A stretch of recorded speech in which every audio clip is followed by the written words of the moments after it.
Green light? Okay, we'll open up this budget presentation meeting.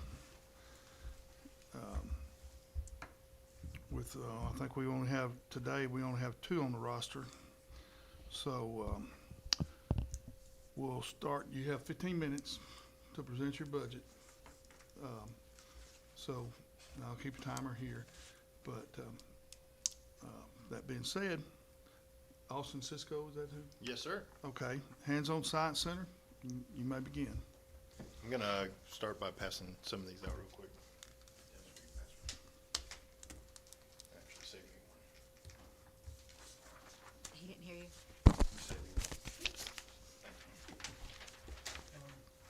one. I'm Austin, the Executive Director of the Hands-On Science Center. I just wanted to thank y'all for taking the time to hear me out. I don't really have a formal budget request, but I wanted to let y'all know what we're going to be asking for in the future and just open to consideration. So I got some fun facts for you here on this piece of paper. Once everybody gets a copy of them, I'll get going with that. So I started at the Hands-On Science Center about 6 years ago as a Director of Operations. In the last 16 months, I took over as the Executive Director, and through that time, I've been trying to make the Science Center a little bit more educational, a little bit cleaner, and a little bit brighter. So now that everybody has one of these, we've actually been succeeding with that. We brought in over 15,000 people in the last year, 22 states, and over 6 countries. So I was very impressed by that. And I wanted to let y'all know that because those people are not just coming from Coffee County, they're coming from outside of Coffee County, which is bringing in dollars to Coffee County, which is great. So we also started up 2 new programs. We have a homeschool science program and a preschool science program. We've had people show up from Bell Buckle, Nashville, Murfreesboro for a preschool program that started in January. But we've also had people coming from Alabama, Georgia, all over the place for our homeschool science. Even if it's just somebody passing through the state, they see it's online, and we get people from outside of our scope, really, outside of our region. So what we do at the Hands-On Science Center is a regional learning center. We're there to stimulate an interest in a young audience, to get them excited about science and education.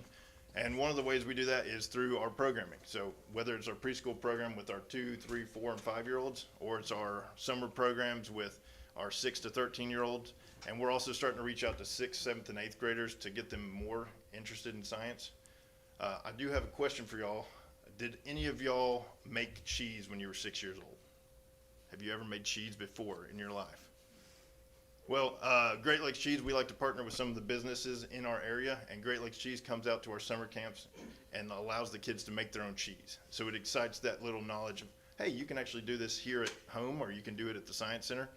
And then we have businesses like Amentum and Nissan that come out and do other activities with us.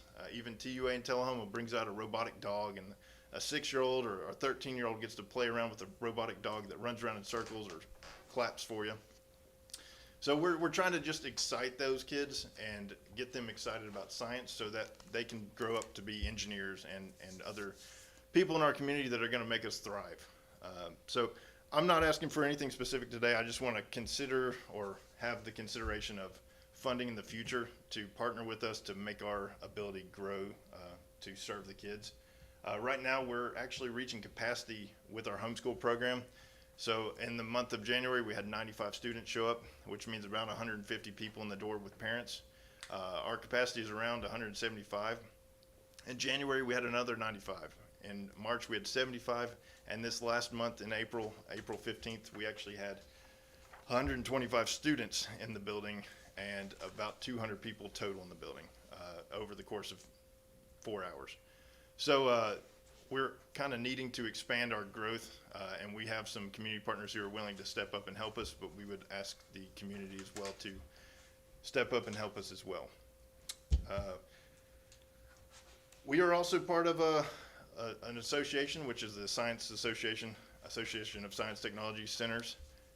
It covers not only our museum, but also 300 museums globally. So if you have a membership to the Hands-On Science Center, you can go to the Tellus Museum of Cartersville, Georgia, and get in free. You can go to the Wright-Patterson Museum in Ohio and get in free. We actually had some members go to South Korea and get in one of their museums for free. So it was really cool to be a part of that. So it also attracts people from other parts of the world to come in because of that that corporate or that association we're in. I skipped over one thing about the homeschool science, and that was this past week, April 15th, we actually had 15 zip codes represented in one day. We also had 8 represented from our preschool science in April. So that was a large amount of people coming in from outside of our area that I think is going to sustain. We just created this program last year. We had about 800 students served last year. This year we're expecting around 1,500 students just in the homeschool science alone. Not to mention local school trips that we have. We had about 20 of our local schools visit the Hands-On Science Center at a field trip. We had 40 total field trips, so half of them are coming from local. The other half are coming from outside, whether it's Warren County, Rutherford County, Bedford County. They're coming in and coming to us. We actually had about 4 or 5 field trips coming in from the Alabama area. And those Alabama trips, they don't want to bring their lunches with them, so they'll buy Chick-fil-A for the kids. And they'll come in and spend those dollars here locally. And that's great for our community, but it's also great to have those kids wanting to come up around this side instead of going to the Space and Rocket Center. We also had 98 birthday parties hosted, which is great. Everybody likes celebrating their birthday party at the Science Center. And we have two rooms, the dinosaur room and the space room. It's really fun to decorate them and help the kids get involved. But it's also fun to see all the family members coming in from all over the place. So I don't know about y'all, but none of my family is in this area. All of them are either Nashville, Knoxville. My brother's in Australia. My family's up in Ohio and Texas. They would come to the Science Center to celebrate a birthday. So we're also getting zip codes that way, but also those people are coming and staying either in hotels or hanging out with their family. If the house is large enough, they'll stay with family. But it's just another way we're bringing people into this community. So, like I said, I don't have a specific ask today. I just hope for consideration in the future about what we can partner with. And if y'all have any ideas on what we can do to better grow the Science Center and our community, I would be happy to answer any questions. And I appreciate the time. Thank you. Okay, thank you. Can I ask a Yeah, question? yeah. Go for it. Yeah, Could question. you explain a little bit about the membership? Yeah. So our memberships is right now $100 for the family, and that $100 gets you 25% off our camps, birthday parties, and fundraising event tickets. It also gets you to access to all of our special events that we have for members only. And actually, May 1st, we're taking a field trip with our homeschool group to members only that are going to tour Dot Foods and Great Lakes Cheese. So we're going to be taking 30 homeschool students and touring those 2 facilities. It's a really good opportunity to get involved that way. But then also, it allows you to get in general admission year-round at the Science Center, and then also the ASTC membership gets you into over 300 museums across the country and globe. So if you have a specific one you're interested about, I can give you a website to visit, and you can look up where you're wanting to go and if you would be able to get in. Yes, ma'am. Yes, sir. Quick question. You said you were looking at expansion? Yes, Is sir. that a physical expansion or just more exhibits in the same facility? Both. So right now, in 2023, we had received a grant from Tennessee State Museum, $88,000 to put an awning over the side of the Highway 55 side. We had enough money to purchase the materials for the awning and enough money to purchase the foundations for the concrete, not enough money to put it up. Our cost on concrete went from 20 grand to 40 grand in a matter of 3 months. So just the rebar alone, I think, was about 12 grand. So physically, we're getting to the point where we need to start looking to expand, and also just new exhibits in the building to keep those, keep people coming in and get new people coming in. Our most recent exhibit that we are having a ribbon cutting for is May 14th on our axolotl that we received, and his name is Riley. We believe it's a he. We can't tell. It's a little too young, but Riley, and there's a fun story behind that. A local student at Farah Elementary had a brother who passed away of a illness, and we had a naming competition with all the schools, and they had overwhelming votes on the name Riley, so that was his brother's name. Any other questions? I'd More love to answer. questions? Thank you. We're Thank good? you. Okay, thank you, Austin. And I do need to run, so I'm not trying to be rude by running out of the room, but That's thank fine. you so much for having me. That's fine. Have a good day. Thank you.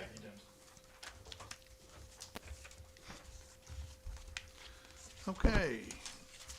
Linda Baker, Probation Service.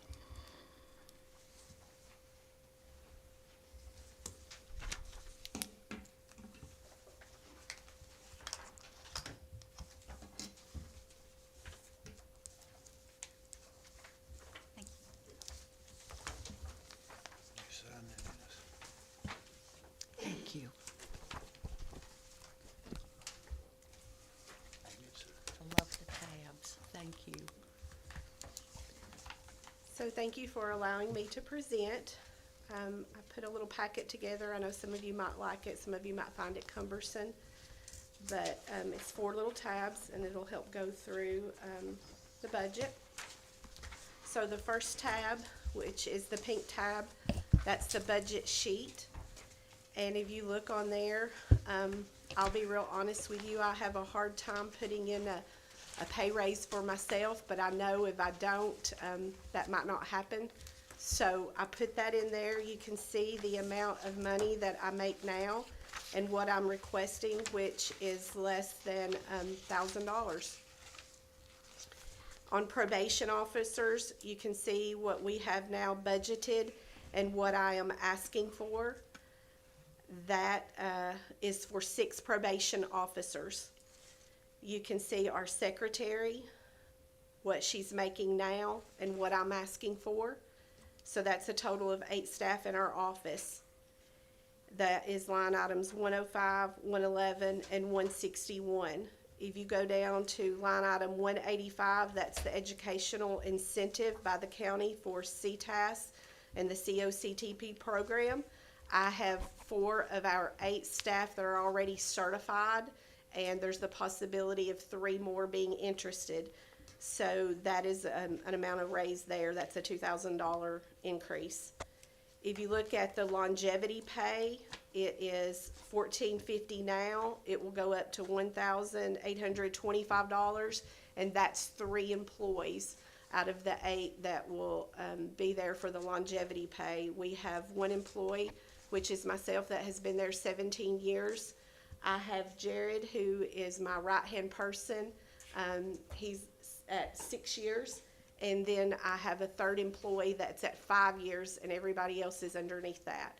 When I became the director 5 years ago, several of our employees retired. They had enough years of service in to retire. And so I've had 2 people since I've came on board to retire as well. So we're looking at a virtually young staff and years of service. If you'll go down to the communication line item, number 307, it's exactly the same. Maintenance agreements is the same. Postage the same. Printing stationery the same. Travel the same. Tuition and training the exact same thing. Office supplies the same. Uniforms the same. And other supplies and materials is the same. The 709, the data processing, that's to rotate 2 computers on a continuous rotation cycle out each year. So if you look at what I am asking for, every bit of it is related to employees. Longevity, that's a good thing. That's an increase. That's a good thing. That means that we're keeping employees. The CTAS increase, that's a good thing. That means you've got employees that are wanting to be certified. And then we go back to the raises. 5 years ago, when I became the director, I did a salary review study, and my goal 5 years ago was to get every person that walked through the door a starting salary of $45,000, and that's with a college degree. That was 5 years ago. We know what's happened in 5 years. I still have employees that are not at $45,000 starting pay with a college degree, and that's what I'm requesting. You're going to see as you go through the packet that there are something in the little yellow tab. It's called a calculating daily cost of avoidance of incarceration. We handle clients that are on misdemeanor probation. They are sentenced per the TCA code to 11 months and 29 days. This can be 11 months and 29 days in jail or 11 months and 29 days on probation. On average, each year, we have around 800 clients. So what I did is I took, if you look on, I think it's like page 3 of the daily average client cost of 800 clients, our operational budget for 24-25 was $450,160.07. We brought in $182,029.68 in probation fees. You divide that by 365 days a year, comes up to $734.60. You take $59 per jail administration. Sheriff Parton says on average it's a $59 a day to operate, to put a person in custody. So you take that $59 and you times that by 800 clients, which we supervise on probation on average per year. It comes out to $47,200 per day. You take that $47,200 and you subtract the $734.60, and Coffee County Probation is providing a cost allowance of avoidance of incarceration to the public taxpayer at $46,465.40.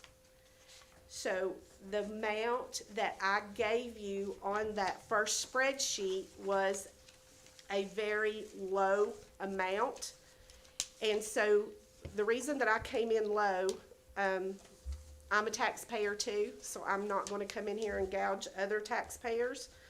But I came in on the low end of that, and that increase in the salaries would be $7,100. However, if I could get a couple of $1,000s more, that would allow me to get my entire staff, with the exception of the administrative assistant, which does not require a college degree, that would get my entire staff that are not at $45,000 now up. So you're looking at, I asked for $7,100, but I would be ever so grateful for $9,800 in salaries, educational incentive, and longevity bonus. So you're looking at 1.9% versus 2.9%. Are there any questions? Anybody have any questions? Yes, I do. Is a college degree required? Is that a requirement to become a probation officer with the county? It is. And when you say certified, is there a state certification required to be a probation officer like there is for a police officer? There is not, that I'm aware of. There is not an association that we can go to learn or have training. So that training comes from us setting it up with outside providers. That was something that was passed several years back, a college degree, either in social work, psychology, sociology, or criminal justice. My entire staff, including my current administrative assistant, has a college degree. Matter of fact, the last several administrative staff that we have a 4-year college degree, not just our probation officers. Is the requirement for an associate's or bachelor's? Bachelors. Okay. So we have, in our office, we have 1 liberal arts, 2 social work degrees, which is Jared and myself, and the rest of them are criminal justice. Okay. So that's that psychology background. There's a lot of people that come into our office that have mental health related issues, and Yeah. you gotta have some of that psychology background to deal with those clients.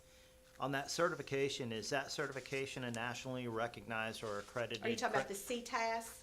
Yeah, That's the county, the state of Tennessee. Some of the commissioners are certified through CTAS. Right. It's that CTAS COCTP program okay. that's certified. Any county employee can do that, from my understanding. I got you. Can take that training and do that. Okay. Any certifications coming from the state in terms of state probation parole certification? I'm not aware of that. Okay. Yeah. Because the academy's right in Tullahoma, so I was just kind of wondering if anybody was going through that or had gone through that. We do not have access to that.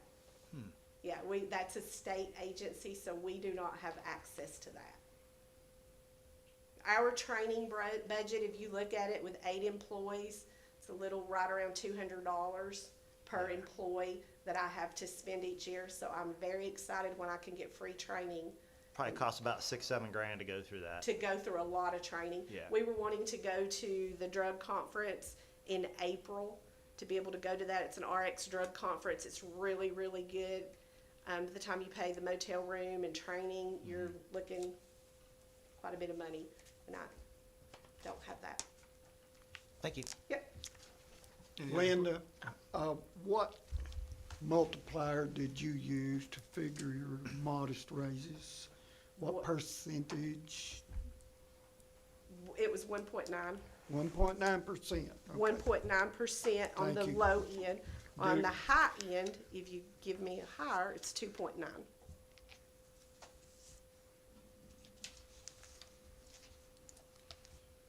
Thank you. Okay, we good? I've got one question. Yes, Okay. ma'am. I'm looking back at your pink sheet, Okay.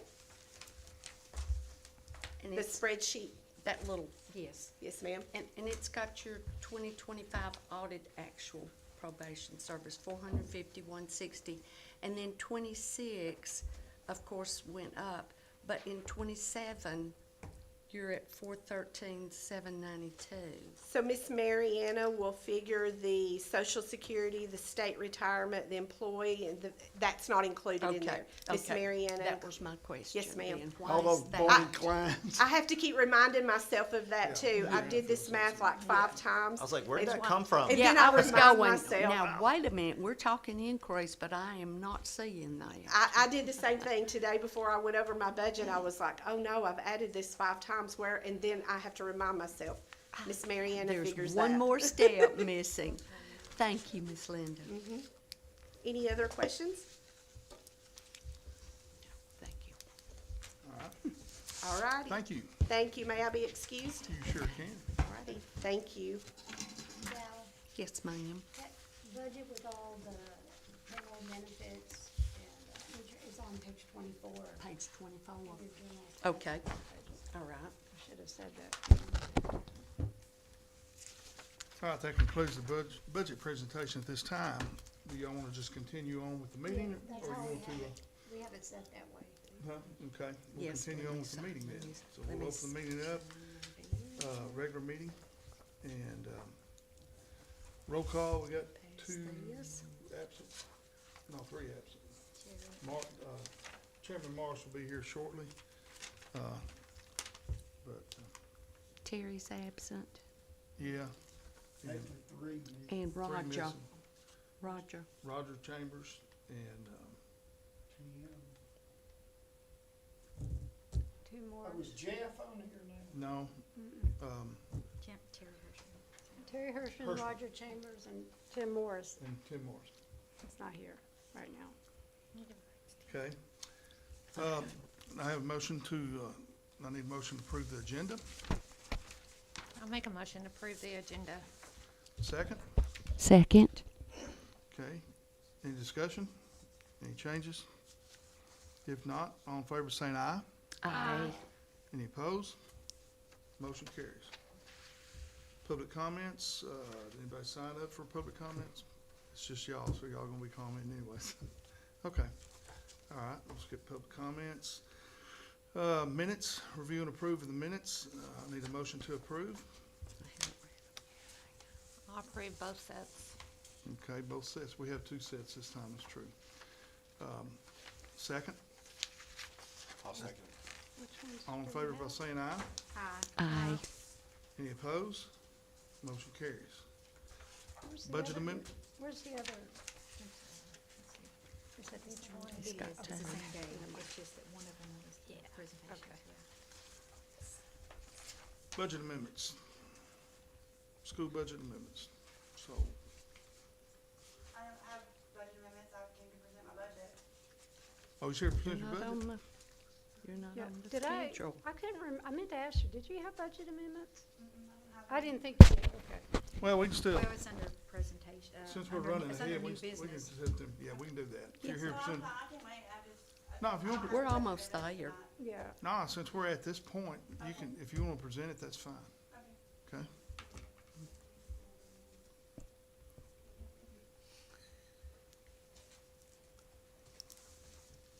I I think they already have them in their packets. Okay. Yes, Budget. they're in your You should have two, one that has, in your notebook. Okay, general purpose, 141 at the top. hang on, Okay, let us find hang it on, hang first. on. It's the blue one behind the blue one. It's the blue one. It's the blue. First blue, second blue. There it is. There's schools. I'm getting there, Miss Okay. April. It's okay. The one that I'm starting with, it should say 141 at the top of it. And Miss Carlin will take care of 143 when we get to that point. Okay. Sir? You ready, Justin? If you, Sir? whenever you- Okay, so looking at the very first 3 pages, this is our revenues. To give you just a brief overview of what I did in the budget for local revenue, I kept it pretty flat to what I estimated for this year. Because I don't know, every year I do a split between us, Tullahoma, and Manchester City, and I don't have that yet. I don't have that calculation from the state yet. So I kept everything pretty flat to what we're getting, what I've estimated we're going to get this year. So I did not do any increases in the revenues line compared to what we're estimating for this year. And that's the whole, pretty much the whole first page down to the bottom is some miscellaneous revenue. Going into the second page, our largest part of our revenue is our TISA, that we get, our TISA estimate that we get from the state. So they were really late getting us our estimates this year, so we only got 2, and usually we have 3 to 4 by this time. So I only have 2 estimates. The estimate came in around $1.1 million more than last year's estimate, but they required, I think we've talked about it the last 3 to 4 years, where they're requiring us to get our pay scale, our certified pay scale to 50,000. So all starting pay for teachers with a bachelor's in 0 have to make $50,000 by this next school year. So in that 1.1 million, they've said, well, you have to restrict 587,000 of that on certified increases. So over half of that has to be used to get our certified scale up to 50,000. So we're in really good shape. We've done a lot of work to our scales over the last several years. So when you look at page 2, you can see the increase on the far right-hand column, around $1.1 million. I'll get to the rest of that explanation when we get to the expenditures. So flipping to the back page, other than local revenue and our state revenue, there's not a whole lot other in here. So that brings our revenue total to $53.4 million on page 3. I'll take questions about that part before we move on if y'all have them.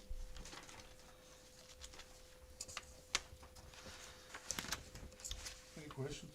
Okay, now April, where was that one point? So if you look at line, if you go page 2, Uh-huh, section 46500 state education funds, it's the very first line. If you go all the way over to the last 2 columns, from what the second to last column is what we're estimated to receive this year, and then the last column is what we're going to receive, what our estimate for next year is. okay. And that's driven on our student numbers and our ULN, how our special ed students break out with their disabilities and all of that. So all that's calculated through a state calculation, and those estimates are sent to us once a month until June. So we won't have a final estimate until June. Going to page 4 starts our expenditure section. We presented a 2% and a 3% increase to the board. The board voted and approved the 2% increase, which is what we needed to do to get our scale to 50,000. So that was the minimum that we could have done, other than doing a flat raise. We could have done that, but it would have been much more difficult, and it would have made all the work that we've done to our pay scales.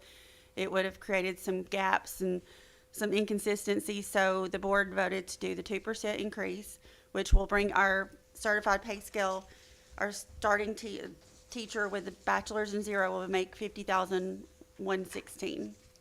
And so that will meet our state guidelines that says we have to meet that by this school year. So in this first section, with a 2% increase. We saw a medical increase in we're gonna see a medical increase. I don't know what that's gonna be. Every year I just budget 5%. Last year, some were 5, some were 9, but it averaged around 5%, depending on what the employee picked. So if they pick a family plan, it's obviously gonna be more. So I'd usually budget about 5% for everybody. It usually washes out to be pretty, sustainable to that 5% because I've done that the last several years and it's worked out. And we had increase, just a small increase in our state retirement. I think it went from 5.88 to 6.2 or something like that. So we saw a little bit of increase in that. In this first section, you're going to see your regular instruction teachers. So anyone that's a regular instruction teacher and the aides in those classrooms, any kind of teacher money that we would give them, any kind of equipment. I don't know, this is a huge budget, so do you guys want me to go through I don't mind going through every section explaining that, or giving you a pause to ask questions after each section? How would y'all like me to? Okay. I don't mind, it's just gonna take me a minute to get through all of it if y'all want me to do I that. do have one question. Right off. The 116, the summer school, We receive a separate grant for that, and it Okay. comes in May okay. or June, so it's Yes, not part ma'am. of our normal budget. I actually will bring a budget amendment to you guys Okay. probably in May or June. Just that way, for that. if somebody Mhm. were to see this budget, they would say, hey, how are you doing that? So, okay, so the summer school's paid out of a grant, and it's Mhm, zeroed it's a out separate right state now, grant, but and- then you'll bring us the transfer over, and it'll go into the budget. That's correct. Good. I have a question on bonuses. Okay. I see $480,000 on bonus, correct? So yes, that's correct. So the state, it might have been several months ago, maybe in September, I brought a budget amendment to you guys that the state gave a $2,000 bonus For each to each teacher that qualified. So And that's so- not included in that $50,000 a year mark? That's No. the bonuses on top? No, so anything flat like that does not count. Okay, So, good. yeah, it Wanna be has on to top. be, it has to be directly impacted on the pay scale. So Yeah. it does not count toward Okay. that 50,000. I have a question on the textbooks. Mhm. 190,000, then in 2027 it goes down to 400. Yeah, so every year we just budget about 400,000 because that's our average on what we normally would spend. Some years we have more than that because of adoption cycles. So the state mandates what adoption cycles we have. So this year we had, I think there was some CTE courses, ELA gap. That was the big one where like we're not going to have an ELA adoption in 3 years, and we had to buy more materials to get us through those 3 years. Health. So they kind of mandate what we have to adopt each year or tell us what we have to buy based on what we've chosen. So in the years we need more money, I have an assigned fund that we use. So like say I don't use this $400,000, I use 300,000 of it. The $100,000 goes into that assigned fund, and it helps us in the years that we need we have those big adoption cycles. So it's put back like for a savings account. It's part of that fund balance that I present. It's part in the assigned fund balance that when I present to you guys. 449. So what line is their computer? Because I know they use a lot of computers. I understand like the English, the pages and stuff like that, and the health. So it's covered in 2 different parts. So if it's a new classroom, it would be covered in this area in 722. If it's a repair to a equipment or replacement, then it would be covered in the technology part of the budget. We hadn't got down to there yet.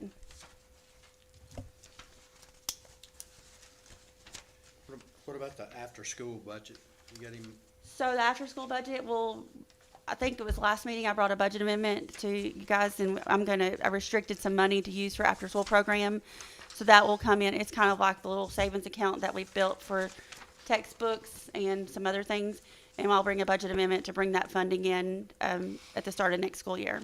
so right now, how much is in it? I can't find it on here, I just. It'll be around 500,000 is what the budget amendment was approved for. And that'll last us for probably 2 school years, Okay. until we can apply for that, for the 21st Century Grant again. Okay, Any more questions? Okay, move along. continue on. So on page 6, you can see we have some alternative instruction money in where we pay the fees for any children that are assigned to go to alternative instruction facilities. The next section is our special education program on page 6 and 7. And that is all your special education teachers, the aides for them, any kind of equipment, anything that supplies they need for their classrooms, all their benefits. And y'all please stop me if y'all have questions.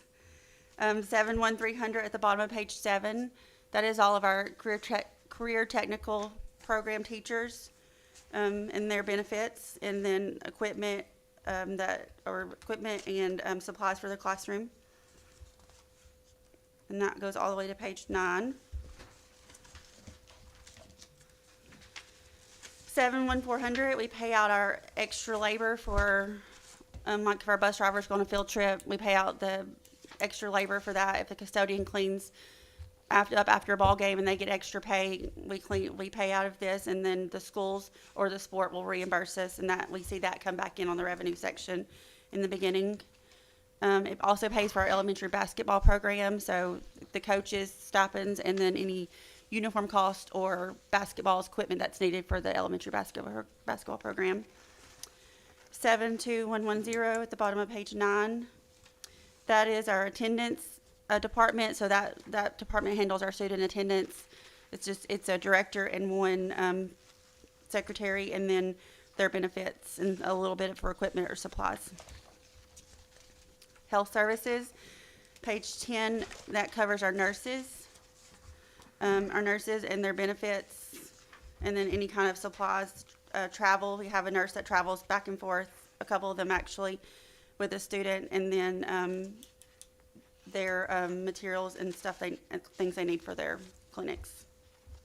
And how many medical personnel? I believe there's 13. 13.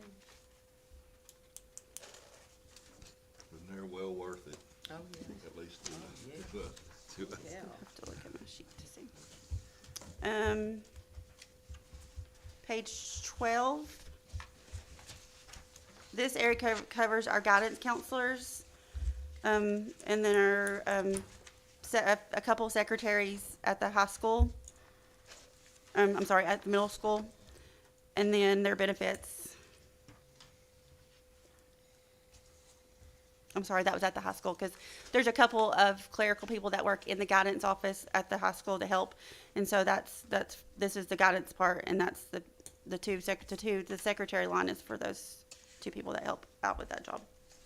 And then 72130 is the guidance. it's guidance office. Okay. And that's all of our schools, that covers all of our All schools. of them. And then their benefits, and then supplies or anything that they would need for their office. And then also in here, we purchased our new Raptor program.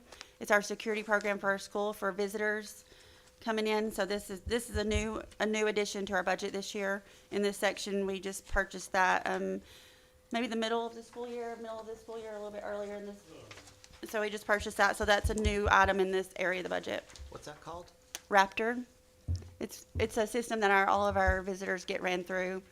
Also helps with some of our drills at our school. I don't want to say too much because Yeah. it's that's a all right. safety thing. Yeah, So I understand. Quick question on that. Are the SROs, are they paid for out of the county or the sheriff's budget, or is that shared between the school and the sheriff? So currently the sheriff's office pays for the SROs. Okay, I was just curious. Is there an SRO in every school? I believe so. Yes, there is. Right. We still get a grant for that. Grant, oh, okay, federal grant for it? 750,000. I didn't know if that ran out yet or not. Okay. It's state, isn't it? It's state. It's the state of Tennessee doing it. Oh, okay. The governor did I that. knew there was a federal grant for a while, but that may have dried up. Thank you. Page 14 is a few of our central office supervisors, covers our librarians, and then we have a couple secretaries that work at the central office, one part of a salary and then another full salary of that, and then one library aide in this section of the budget, and this their benefits, and then some travel for our district office supervisors, and then staff development and library books and software. So anything that instructional that's needed that's not covered above is covered through this section. And then 72220, special education. This is kind of the admin part of the special education budget.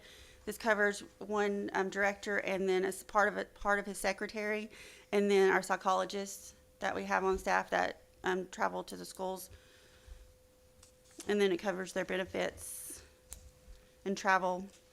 And then our big item in here is contracted services. So we have to contract out OT, PT, and if we don't have enough psychologists on staff, we have to contract those services out as well. And that's on page 16. The 225,000 you see in contracted services right there. Hey, is the psychologist, is that a one individual? Right now it is, we have an open position. We started a couple years ago with 3, and then we went down to 1, and we've been at 1 for 2 years, and we've had an open position. Because I think we really could use 3, but we went back to 2, knowing that's probably, it's a really hard position to fill. If That- you know of any, they're unicorns, we'd love to know about it. Okay, it says 81,000 is what we're looking at for this budget cycle, but your budgeted 171. For- Is that so you can have 2? We can have 2, and I think he's got somebody he's interviewing, so we may actually go back to 2, which will help us if you go back here to line, contracted services line, and it says 220, we're gonna spend about 428 this year, which is a lot more than we've spent in prior years. That cost just keeps going up for those psychologists, and so we're hoping that we hire this person and it can bring that cost back down to 225. If he doesn't, then we'll move some of the funding from that psychologist line down into this line to help with that cost. 72230, the bottom of page 16, this is the admin part of the CTE. So this is the CTE director and his benefits and his travel, any kind of professional development that he may go to. Page 17 is technology. Just talked about a little bit about this earlier. This is 1 director and then 3 techs that travel to the schools to help teachers with their classrooms and problem shoot, and then their benefits. Any kind of replacement equipment would be covered in here. Any kind of district software that we would need to protect for the cybersecurity or anything that we would need to protect the district with, or a Google platform would be covered out of here. And then any kind of equipment, I've already said that. Page 18, top of page 18. This is where I used to cover after-school program, but the State Department did not want me to use this line, so it's just in here because it has actuals from last year, so you can just ignore that first part of this page. The next section is Board of Education, so this covers anything for the board, their travel. We do pay for our retirees, so if someone retires before the age of 65 and they meet the qualifications, we pay for a percentage of their insurance until they turn 65. And that's for their dental, vision, and medical insurance. So that's paid out of this section. We pay for our audits at our schools out of this section. We pay for our legal services, our dues and memberships to TOS, TSBA. We pay for insurance, so like property insurance, liability insurance, workman comp insurance, all gets paid out of here. The commission to the trustee gets paid out of this section. We have a membership with STAR Physical Therapy that they come out and help with our games. If we have an injured athlete, we pay it out of this section. And then we give athletic money to the middle school and then high school to use for their minor sports, because the minor sports don't have gates. So we give them a little athletic money to be able to use for those minor sports. Office of the Director on page 19. This is our Director of Schools, his secretary, 1 HR person, and then all of their benefits. And then any kind of travel or professional development, office supplies for the central office would come out of this section of the budget.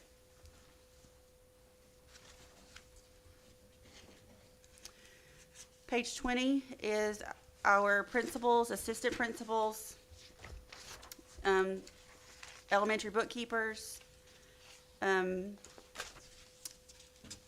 academic coaches, our secondary bookkeepers are out of this section. Their benefits, travel for our principals, to meetings at central office or to other schools. Communications are our phones, and then office supplies, and then any kind of, a little bit of money for staff development for those people.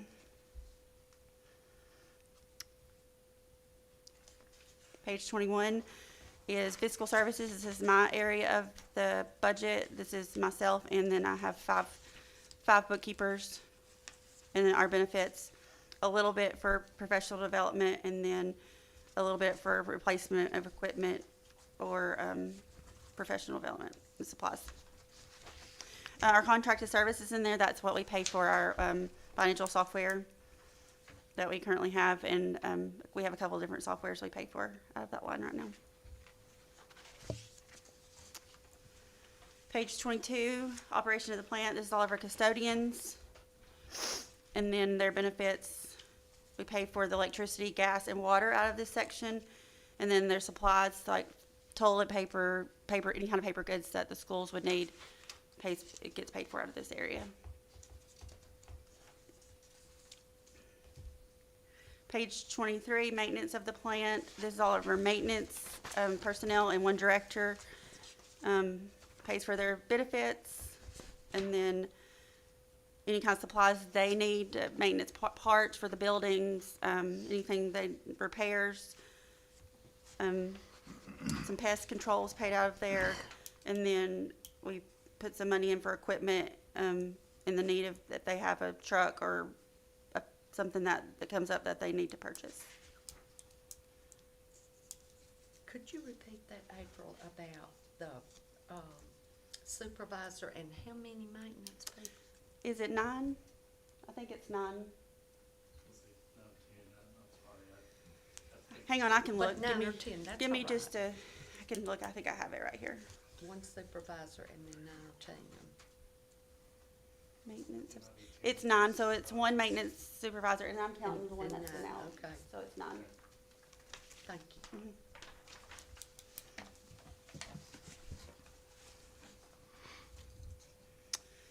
The next section on page 20, 335 and 336 on the maintenance part. mhm. It says 4,500 over on the far right. So this is another area of the budget that I can assign. So anything they don't spend for this school year, I usually bring back into that line. And so we use it, so like a good example of that is a couple of years ago, we had to replace, I think it was a bowler at the high school, and we were able to do that using our rollover money instead of having to dip into our unassigned fund balance. So it's another area of the budget that I can assign what we don't spend and then bring it back into the budget so we can use it if we have a large piece of equipment or something that needs to be fixed.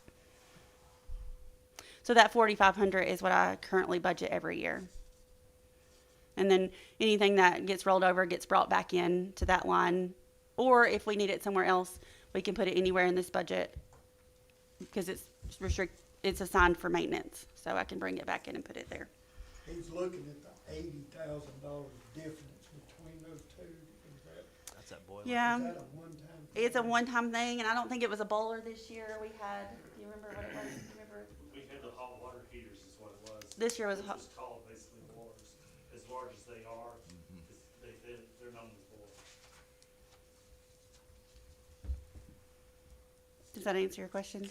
Yeah, it just confuses me, like on 336, for 25, it's 131,000, and then it drops to 20,000. That was probably, we've had a couple different situations at the high school in the last 2 years where we've had to buy large pieces of, I think it was a bowler, and then this year was maybe the bowlers this year and something else last year.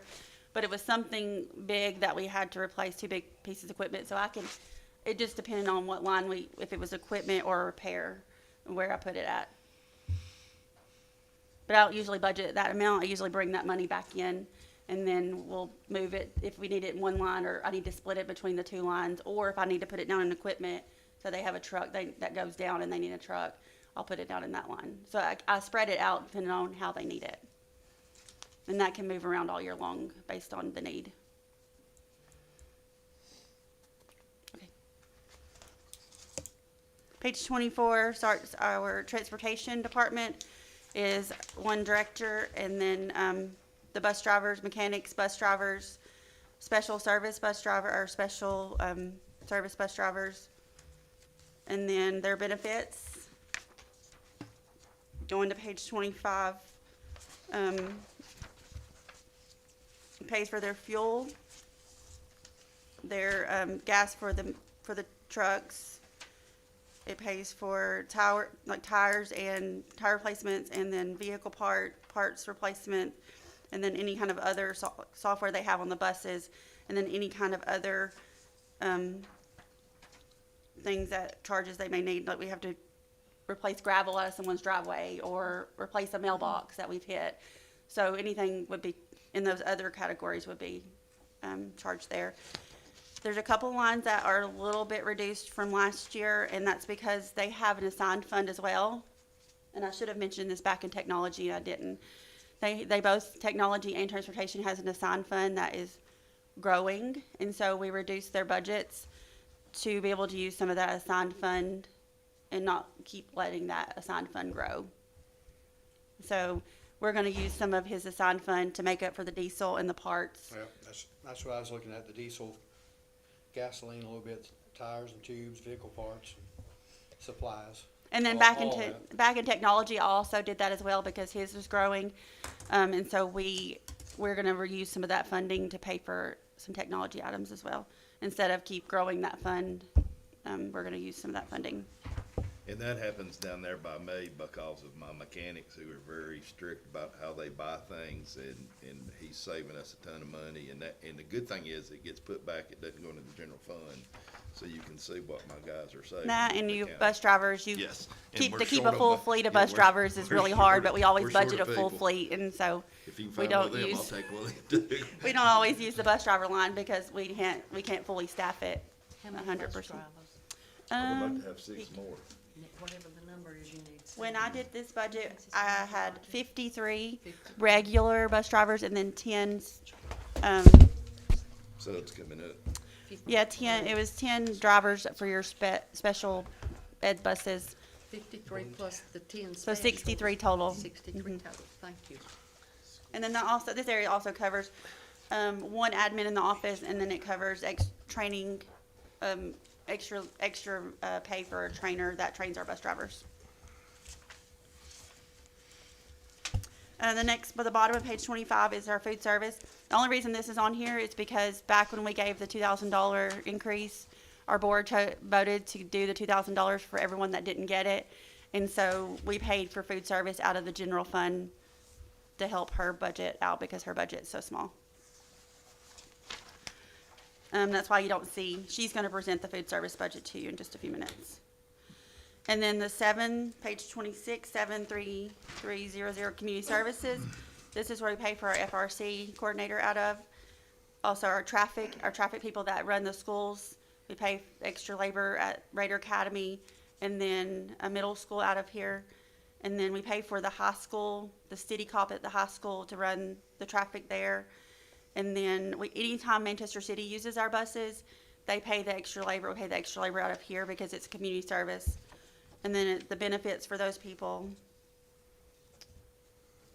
And then,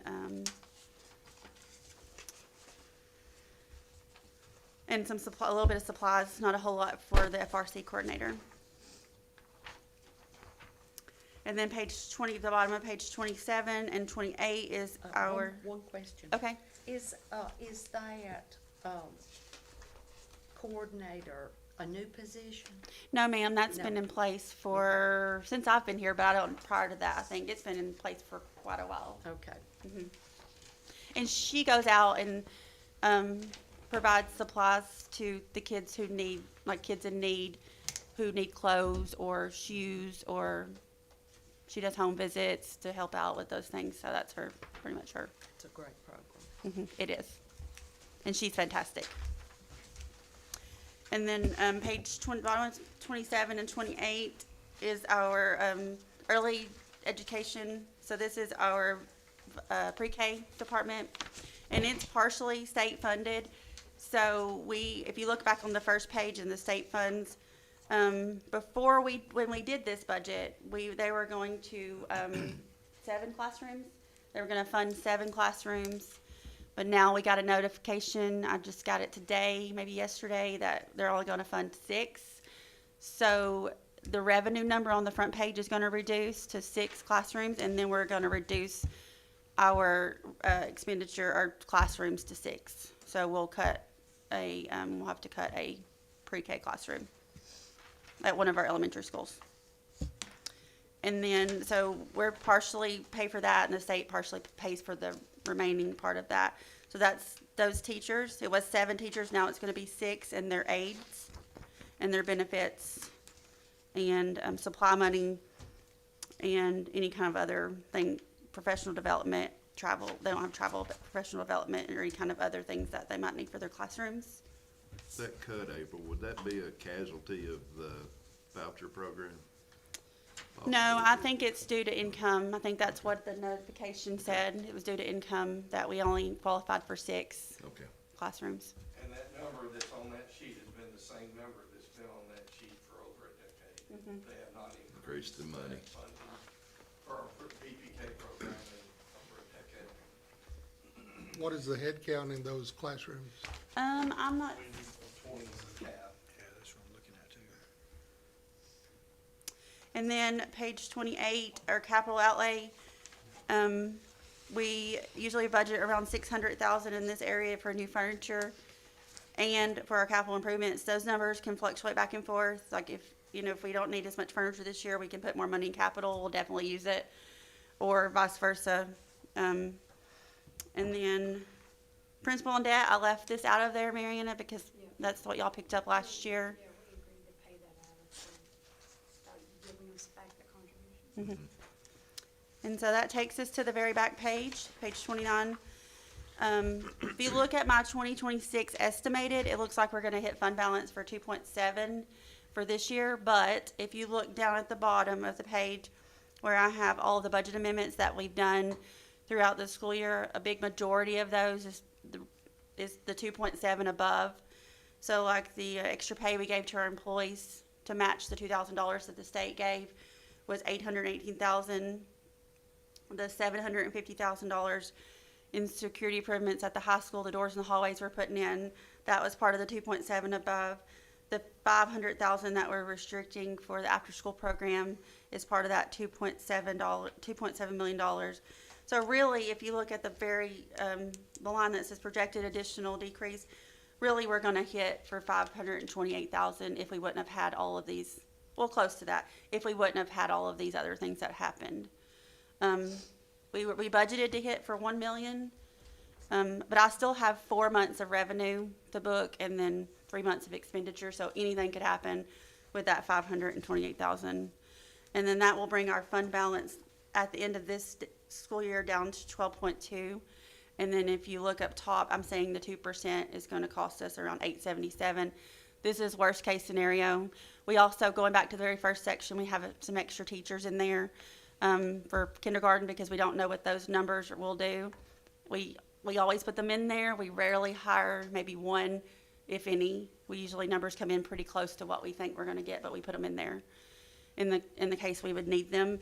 So, and then if you remember, I said our revenues for local were flat to what we estimated this year. We know that Monterey didn't happen. So hopefully that happens this year. That will help a little bit. And so that 877 is very, very conservative. I don't think we'll hit for 877. So we're gonna be in the red that? If Monterey happens, maybe. And then if we don't hire teachers, it's very possible we would be in the red. It's just depending on, we don't know what's gonna happen. Yeah. There's so many things that could happen in the school year. Could have a major, maintenance event at one of the schools, and that could cause the 877 definitely. But it's hard to know that and not, right now. And And also, is there some repairs that the high school needs now? Is it 2 million? Because a lot of the county buildings just need a lot of repair. Is there, I don't think the high school, we got the security project going on. something built, something gonna be built Kelvin and Mike on? can come up and answer questions better about capital, but, the only thing I know going on at the high school is the security improvements that we've got going on with adding the doors in the hallways.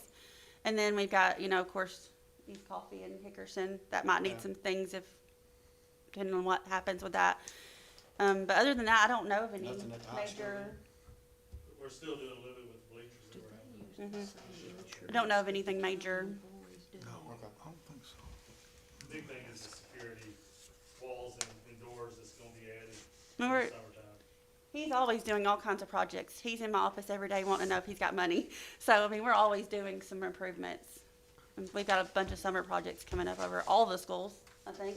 Do you know what So- the repairs at the high school is gonna be, a total cost? The Just an doors, estimate? the doors in the hallways. That, and the bleachers and security and all? Well, Everything? the security improvements is $750,000. We've taken care of that in a budget amendment earlier in the year. I don't know that the bleachers, I'm not sure. We're not- The finishing up of the bleachers is another 22,000. And I'm trying to think of the other things that's coming up, but it's just, I can do it right away. So that being said, our fund balance would go down if we hit for the 877, would go down from that 12.2 to around 11.4.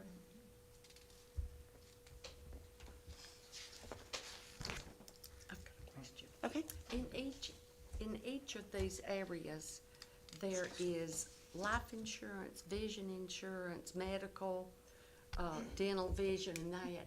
How much do you all cover of that insurance? Is all of their insurance paid for? Is the employees have to pay for X percent?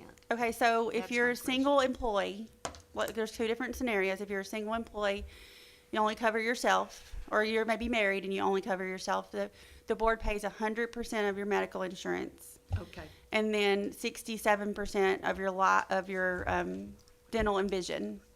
okay, wait a minute, say that one more time. Um, Medical insurance, single, 100%? Yes, ma'am. Okay, And that doesn't matter what 67%? kind of employee you are. It's for all whoever. full-time employees Okay, and 67% of what? dental and vision. Of dental? So the board covers 67%, the employee would pay 33%. Okay, and what about the, life? Life is 100% paid, up to 45,000 Everybody, for 100%? just the employee. 45K per single, yeah, one employee. Well, we just Well, cover it's the, just- yeah, yes. I got you.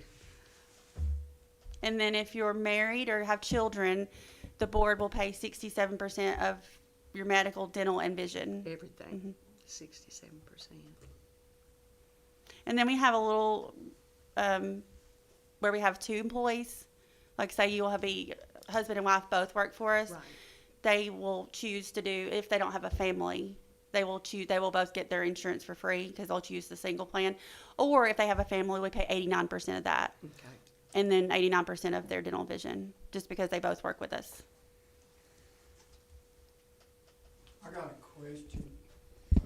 If you take total expenditures and divide it by enrollment, where are we per student and compared to, say, the state average? I know what our enrollment is. I don't have a calculator. Let me grab it. So we're just gonna take, this year's, we'll take the budget year. Or I can do the estimated, it doesn't matter either one, I guess.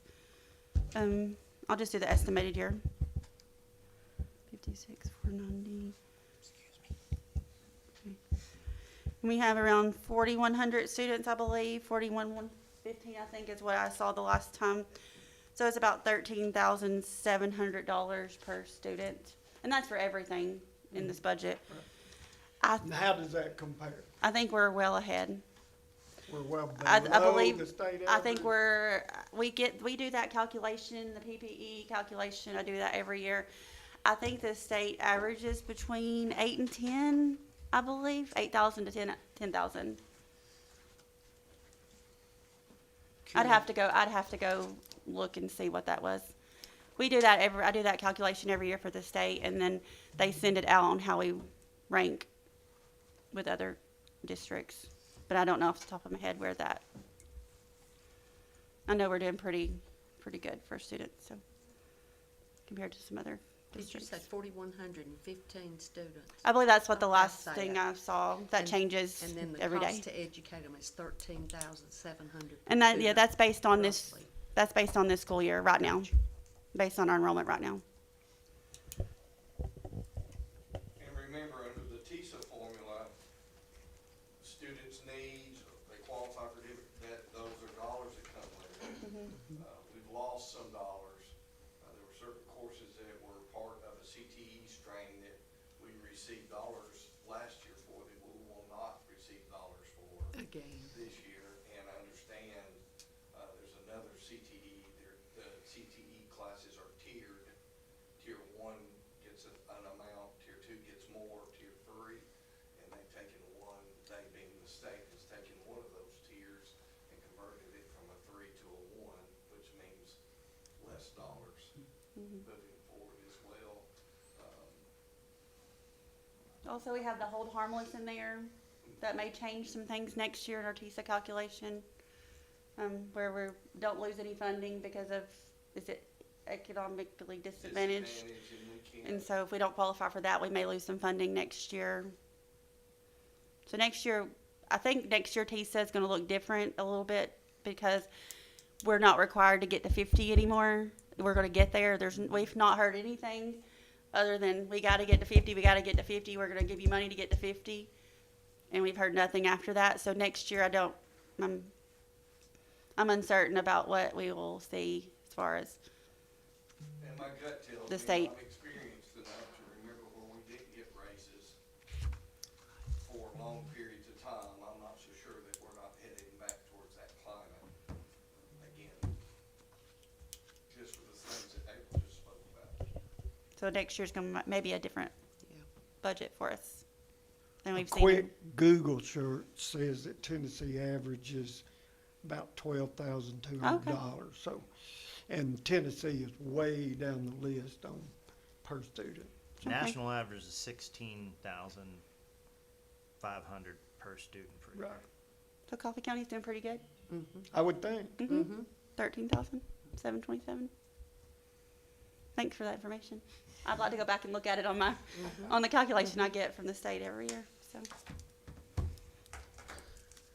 Other questions? And if We you, had a technology question a while ago. It's either on the governor's desk or it's already been signed and we'll have to cross this bridge as a district where limiting screen time, especially for our littles. So I don't know how that will affect the technology portion of the budget. It should happen a little bit and keep us at a different place there. We might have to rethink how we do our business, which I applaud Me too. the screen time. Get them off that. if y'all have questions, y'all can email me, call me, come see me. I'm glad to answer anything y'all have if y'all can come up with anything. Thank you. Thank you.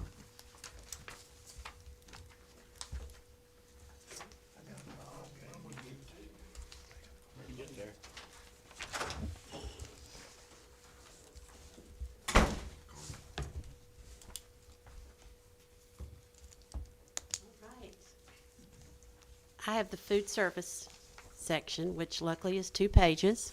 Good news, huh? Wonderful. Let me see if I can find it. Yeah, it'll say Coffee County Schools Food Service Fund 143. Yes.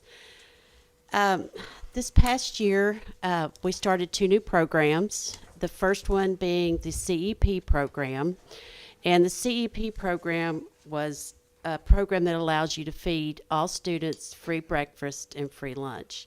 And the calculation of what I get paid is complicated, so I won't get into that. But if you look at my budget on the revenue side, I didn't have any lunch payments from students or income from breakfast because they didn't pay anything this year.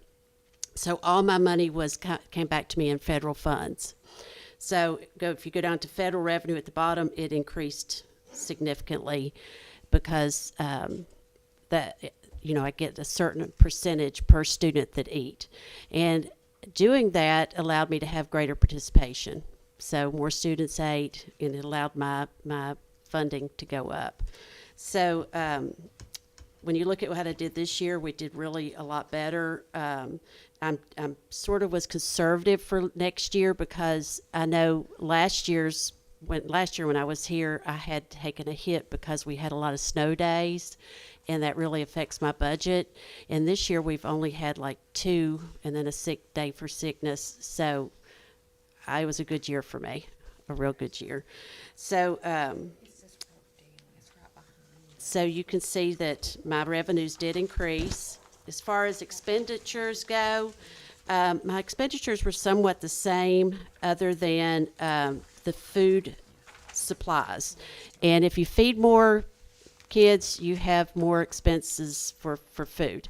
So that did go up considerably. And last year when I was here, I didn't know I was going to do the CEP program, so I really didn't budget for that high of amount.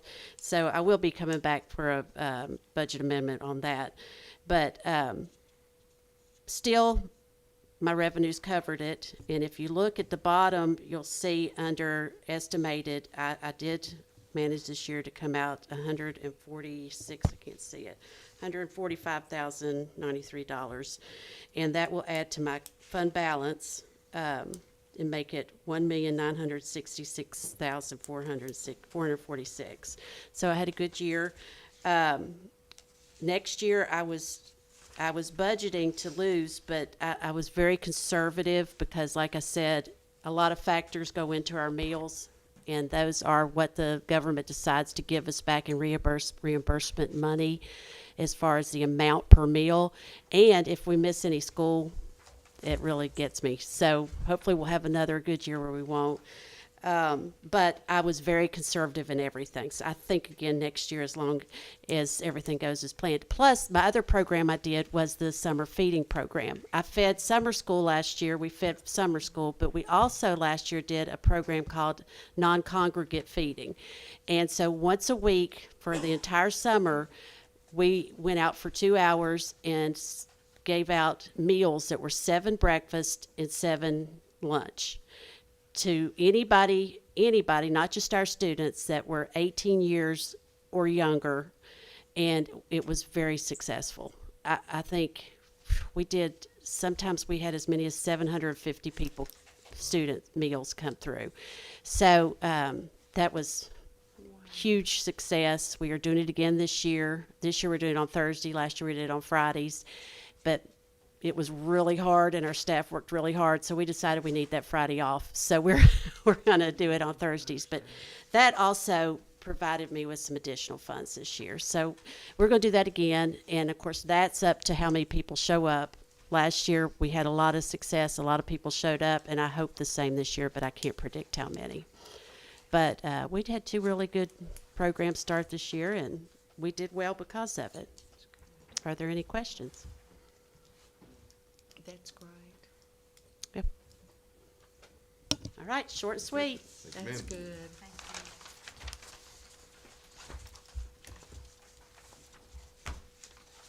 A lot to digest. Are we down to the budget presentation?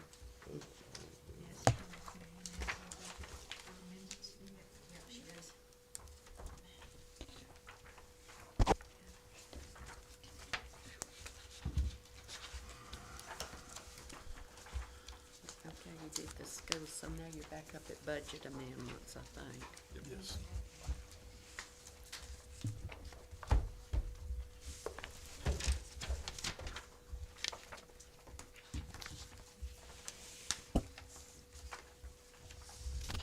Does everybody have a copy?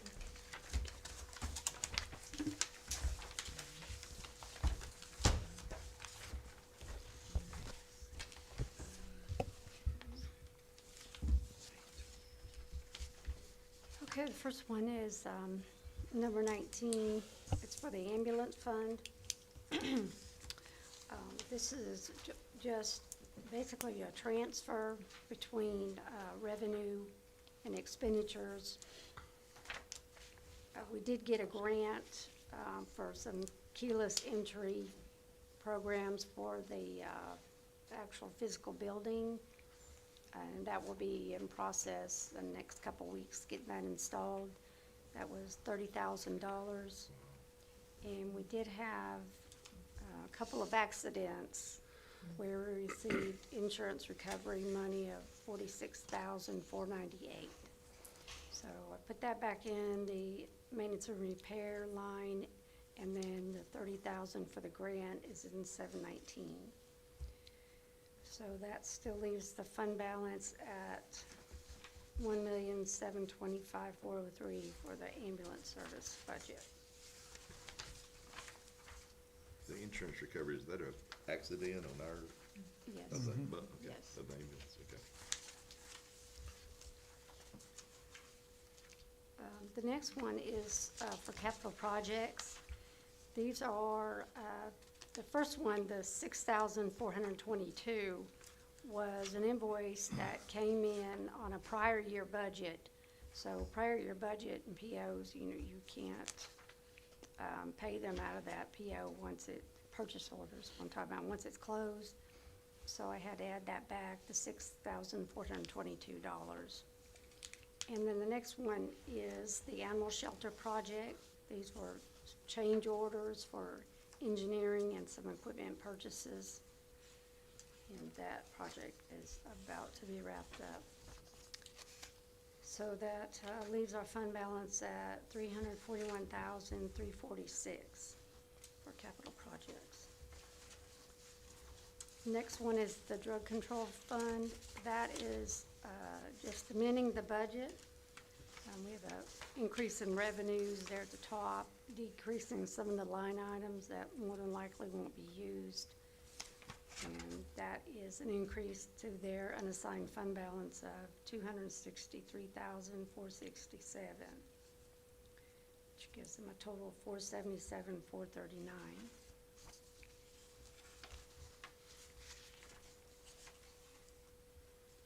Next one's the highway fund, number 22. The first thing, the mineral severance tax, that I will probably have another amendment for that. That was increased by the state. It went from 15 cents to 20 cents. So I'm kind of leery. It looks like it's almost double. But that mineral service tax is kind of, you gotta be careful with that, 'cause you gotta do a 5-year averaging on that. It's a whole, whatever. But it looks like it almost doubled, which, it's good for the highway department. So, I will have another one for that later on. But this is the same thing, amending the budget, trying to get the revenues close to actual, and then any lines that look like they are over, we can use down in some of the other areas there at the bottom for shortages in expenditure line items. But that did increase the fund balance by $30,698. So we have a total of $886,769. And the last one is the general fund, which is always the longest one. Yeah. Okay. So it's about 4 pages. It is, a lot of it at this point on this one is looking at benefits, insurance. Because obviously anything that's a personnel cost, you have to do a formal budget amendment. So even though you see some little bitty amounts, it still has to be done. So, yeah. I did want to point out, on the revenue side, we're on the first page at the top, the 46870 emergency hospital prisoners. we have been able to get reimbursement from the state for anybody that needs HIV treatment. So that's been very helpful. I think we're at 284,000 we've received this year so far. It really helps our jail budget. So applaud the sheriff's department for being able to get that done, to get that money. And let's see here. Make sure there's nothing that,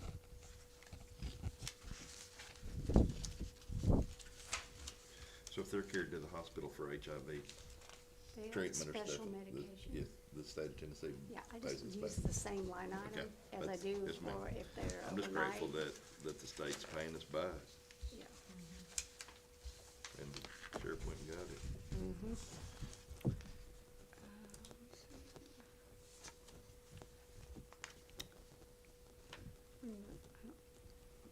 Nothing really is, just like I said, moving things from transfer from one account to another.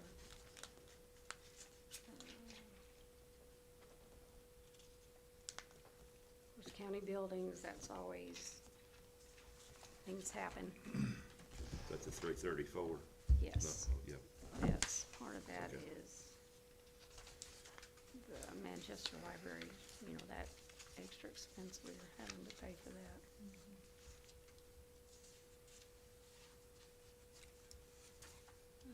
Let's see. And down the jail, that's always still have a hard time keeping jailers, even though our salaries are pretty high now, they're pretty competitive. So the overtime always goes up when you have shortages like that. But I just move it from regular jail guards, correction officer line, so it's just a transfer. I just wonder if anybody's ever gonna be fully staffed anymore. I don't see that happening. Did have to add the medical and dental services. That's the inmates that are sent to hospitals outside the county, and they stay overnight, doesn't have to be outside, I should say, if they're a state prisoner, and we have to send them to overnight care. If they're a state prisoner, we will get reimbursed for that, So that's the 340, the medical. but that's, Okay. yeah. That's really not many people staying overnight though, as much as a hospital stay is. Yeah. Well, luckily, our jail medical, we have a contract service. Part of the service, they also go through our invoices and look at them and, Good. because they know what those costs that hospitals or whoever charges you for, and they get those reduced for us. So that's a good benefit of having them. Let's see, so return to fund balance of $90,004. So our revised fund balance is $10,063,114. Excuse me. Does anybody wanna pull any of these out and vote on them separately? Okay. Nobody? Entertain a motion to accept all of them. Motion to accept all of them. Motion by Mr. Stubblefield, I'll second it. second by Ms. Tina. Okay. All those in favor by aye? Aye. Any opposed? That's all done. See, what's next? Okay, so you've got your budget books. If y'all don't care, I'd like to go through the other funds instead of the general fund, because it seems like, it's been my experience, we'll concentrate on the general fund, we don't ever look at the other ones. So I'd like to look at the other funds first. 'Cause they're usually, most everybody knows what they are, but still like to know that we went through them. Okay. Have it on record, we went through them.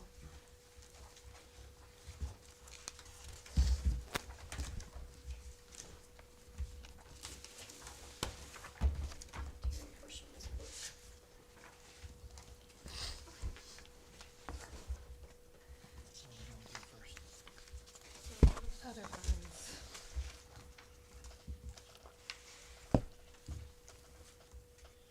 Start solid waste sanitation.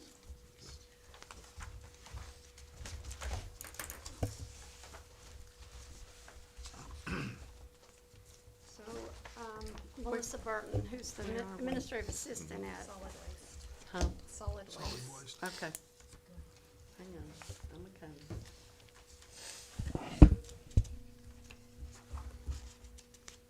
should be your second, let's see, second tab. With the white tab.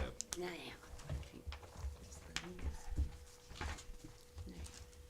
Now I got it.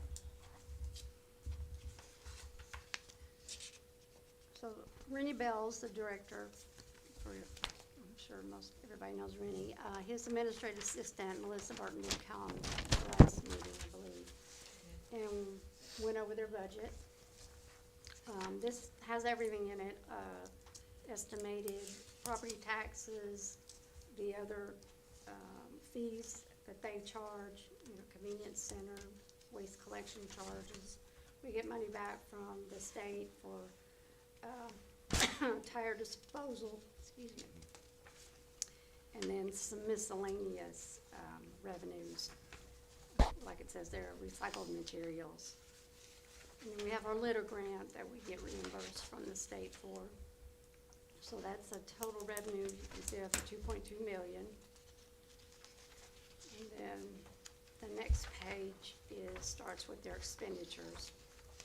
And the first is the administrative portion, sanitation management. And you can see I've calculated all the benefits. I don't say most everyone, this particular department did not put any raises in, they're just gonna wait till we get to that point and talk about that.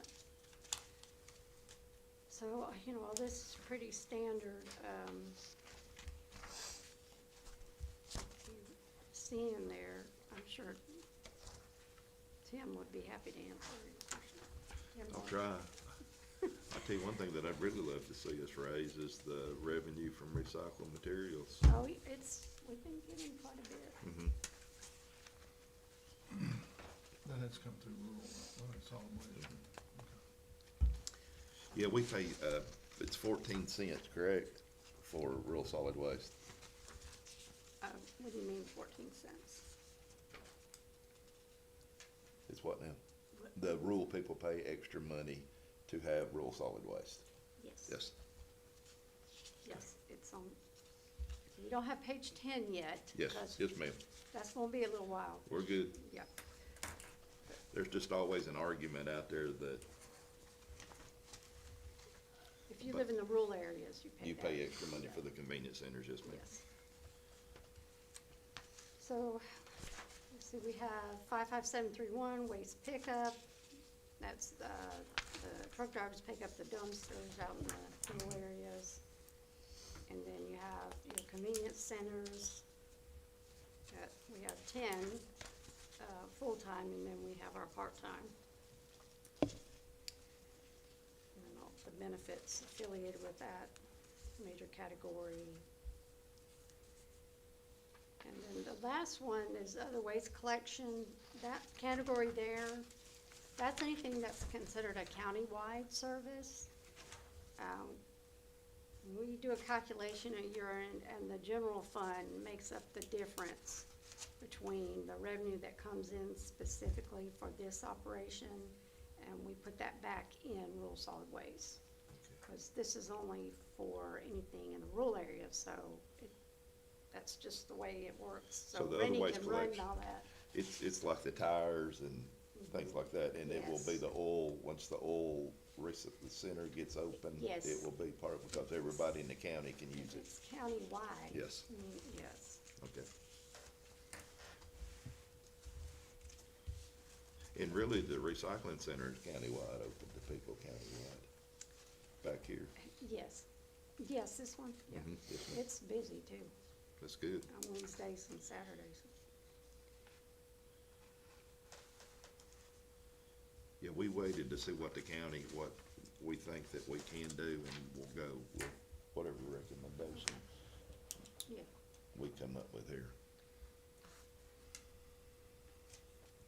So their estimated fund balance, for end of next year is $1,041,824.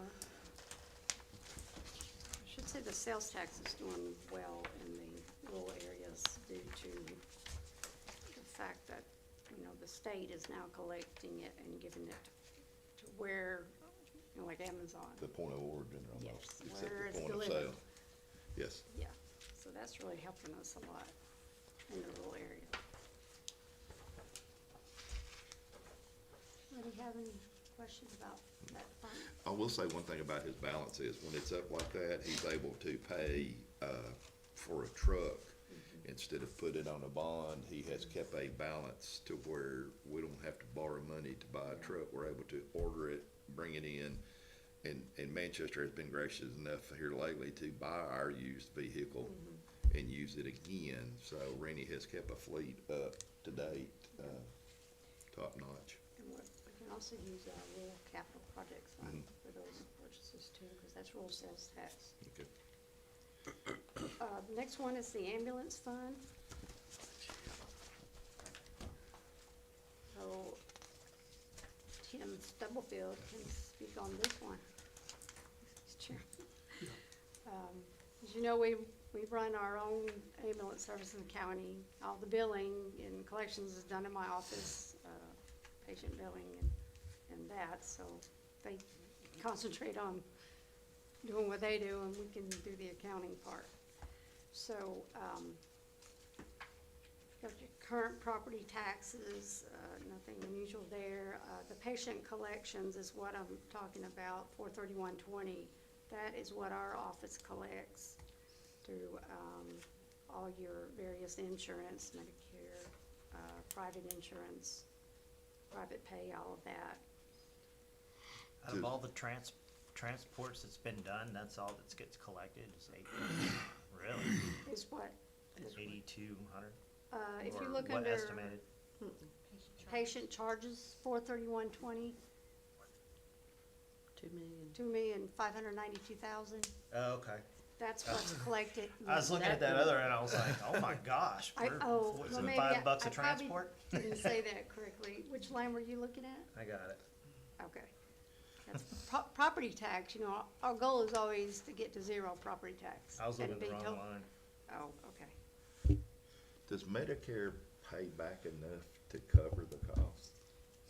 No, so we're subsidizing. She can tell you that Medicare doesn't pay enough. We get, we've been getting the subsidy at that 472.40 Medicaid subsidy, 204,000. But there is a specific rate that they pay. They only pay a certain rate. Okay. But like if I fell and I have, Blue Cross Blue Shield, they would pay what we bill? Yeah, that's Okay. good. So personal insurance pays what we Right. bill, but Medicare But Medicare, Medicaid. just it gives you can't- we a have certain amount, s- okay? Which is lower than our cost. Yeah. Okay. Let's see here. You get some don't pay no. Oh, I know. And some can't pay. No, no, it's true. Yeah, some Yeah. cannot pay. Yeah, we have charity hardship applications. Yes. that we do. Okay.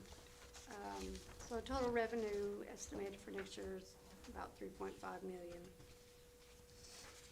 And then the next is all the expenditures. They did not put any raises in. They're waiting to see what happens. The only thing odd about, when you look at 131 medical personnel, you know, you always see me moving money from 131 and the overtime. That's always just moving back and forth. That's very hard to calculate because the way we do the overtime is a little different. And then, you know, they suffer from shortages just like every other department. Fortunately, our salaries are compatible now in the ambulance service, so that has helped with the turnover there. And we do depend a lot on our part-time personnel. 201 down to 210 are the benefits, and payroll taxes. And then, of course, 307 down to the end is all the operating costs. Michael Bonner, the director, has put a motor vehicle in there, $335,000 for next year, which it does drop their fund balance down, but that we still have plenty to operate on in that fund. Is that a brand new with a new box too? Yes, the one we got ordered, yes. Yeah. With a new box. But it's been 2 years, we've been waiting. Oh, 2 I years. know, yeah. But that box can go through 2 life cycles of the frame. Right, right. Did he, do you know, Tim, did he do a PO for that? I couldn't find it, I don't know, but I'll find out. because I know we bid it. Yeah. We bid it and somebody, yeah. Because part of the money is over in capital projects from 2 or 3 years ago, we budgeted for the ambulance, but, that's what's left out of the original appropriation from the ARPA funds back in 22. There's 109 left, but I don't see any POs. I'll call them and see if we Okay. can. So after, even, purchasing the ambulance next year, $335,000, it still leaves our fund balance at 1.3 for ambulance. It's bad when you gotta purchase them and we ain't got the one we purchased the other time, so, I mean, when we gotta ask for another one, The first one's not here. and the first one's not here, They so. take forever. If we don't stay in a Cycle. rotation, like your buses, we're in trouble. I ordered buses Then, and they won't be here until next April. Oh, yeah. Yeah. That it? All right. is there any other questions? No. Ambulance? Okay. The next one's the highway fund. This is primarily through your gas tax. But I did want to say that I mentioned the mineral severance tax, that you're going to see any increase in that when I do the next, whatever you want to call it, next round of budget papers. But it looks like the mineral severance tax is going to be more like 120,000 than 60, since that rate has gone up. So, didn't do any bridge program this year, state aid, but it is in the budget for next year. And then the betting tax, which is kind of weird, it kind of has to come into the general fund, and then I have to transfer it over to highway. It's just the IRS code, that's just the way it has to be done, which makes it a little difficult trying to figure out how much you think you're gonna get. But anyway, that's why it's got 49,800, which is transfer in, but I put as a description, state shared sports gaming privilege tax, so you know where that came from. So estimated revenue, 4.4, almost 4.5 million for the highway department. And then all of their specific budgets, administration, highway and bridge, operation and maintenance equipment, and then their other charges, and then capital outlay. I do have one question. Yeah. If he sells, a surplus item, does he get to keep that, or does that come to the general fund? No. It comes to his, comes back to him, okay. At one time, it was coming to the general fund, wasn't it? They fixed that. Okay, so anything he sells surplus, he gets to keep. No. I don't see the point of putting it in general fund if we bought it out of the highway. Okay.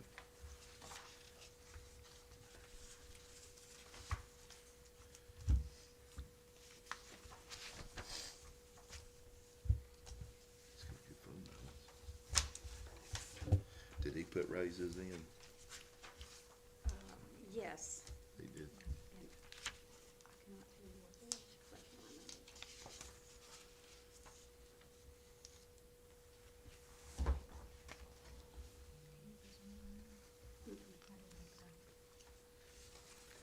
I've got the sheets, but I just don't Okay, remember. we're good.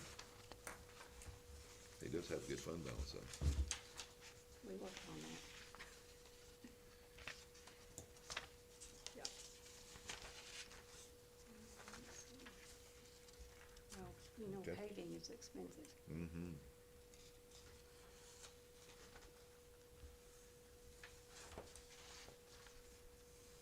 And capital outlay is all the state reimbursements down there in 68,000.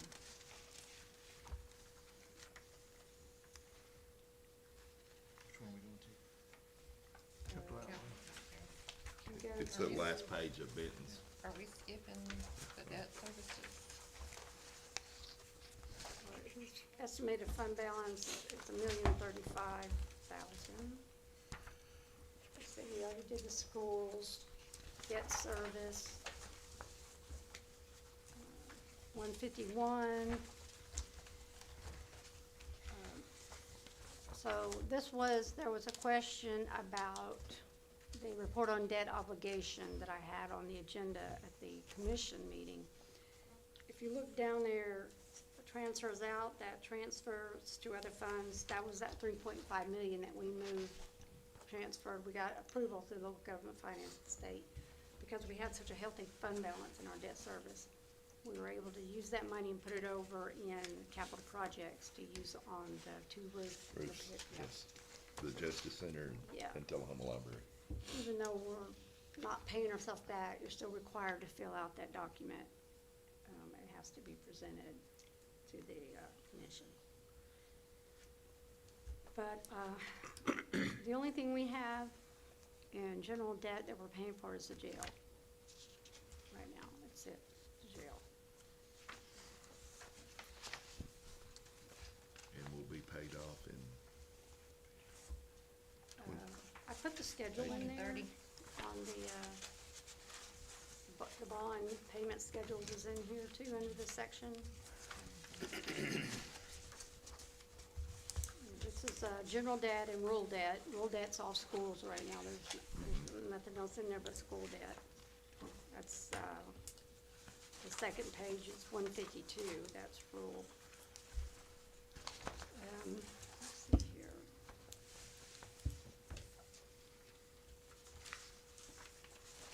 And we're gonna, April was speaking of the train contribution they were giving us, but last year, we had agreed to go ahead and make that payment because we had such a healthy fund balance anyway. It didn't make any sense for that. So, even with all of our debt on the schools, we still have an 8.9 estimated fund balance in rural debt service. And then, these pages aren't in order. There's a reason for that, because until I put the whole printed budget packet together, then I'll go back and number them the way they're supposed to be. So, the only one that makes any sense is the general funds. But anyway, the one that says schedule of lease requirements by year, that's that enterprise lease we did for the sheriff's department back in 22. It says page 68 in the debt service part. Page 68. 68 under debt service. Just found it. Those are for the vehicles for the sheriff's department. Those, Just shows the. yeah, what the balances are, yeah. So that's the payment on the jail? No, that's the payment on those the vehicles. We started Okay. with All right. 20, yeah, The enterprise. yes. So in 2030 we'll be done. I hope so, because I really hate that lease. I'm just telling you right now. I know I getting started understand. on it. I Chad will come in understand. here. He knows. That's a lot of paperwork we have to do on our end, not his end. I mean, I applaud him for trying something different, don't get me wrong. The next page, it just shows you our debt payments for next year, our principal payments, and then the individual schedules for each bond issue.